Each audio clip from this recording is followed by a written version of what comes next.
The Chumash people have inhabited what is now Central California for approximately 13,000 years. Much of their history and culture were wiped out by Spanish invaders, and the entire tribe was almost eradicated. Despite the loss of most of their specific language and religion, the history of the Chumash is still filled with ingenuity and importance. The first Chumash settlements began over 13,000 years ago in the Santa Barbara coastline. At its largest, the Chumash territory encompassed much of Central California. The Chumash inhabited many of the California Channel Islands, and many traces of their culture can still be found on many of the islands. Before Spanish contact, approximately 18,000 Chumash lived in the region. The Chumash territory bordered several other Native American tribes. Generally, they got along well with no conflict. The Chumash were split into several different bands or clans, each with their own chief. They traded amongst themselves and got along well.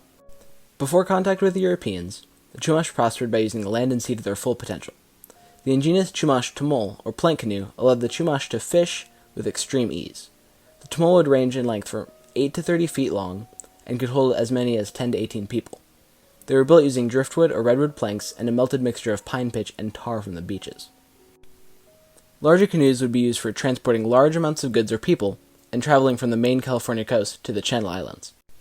The Chumash diet consisted mostly of sea-dwelling animals such as several kinds of fish, abalone, clams, and mussels. The staple of the Chumash diet was a thick soup made out of crushed acorns.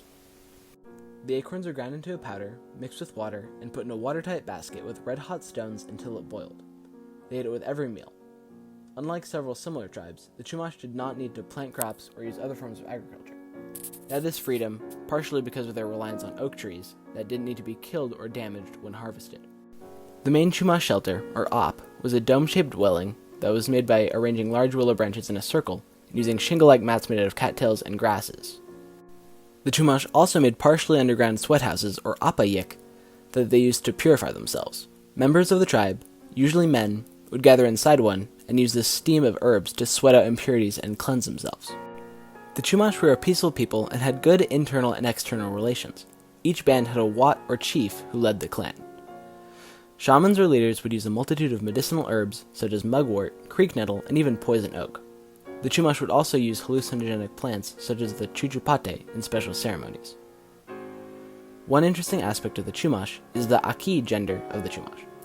Aki was a third gender defined by biological males that performed work and wore clothing traditionally of women.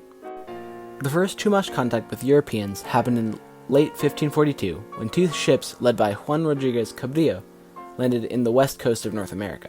Cabrillo died during the trip, but his surviving diaries held the names of several Chumash villages. The Spanish claimed California as a colony, but didn't return to colonize until around 1770. The Spanish immediately began to set up the Franciscan mission system to both colonize the area and convert the natives to Catholicism.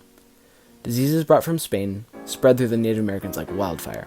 They had no immunity to things like measles and were almost wiped out by the diseases.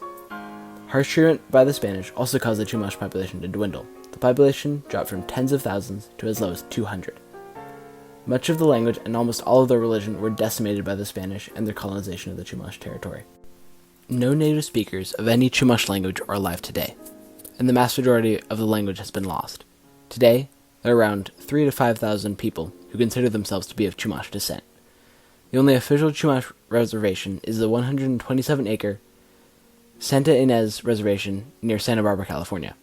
Members of the Chumash tribe have been trying to bring back much of the ancient language and customs as possible.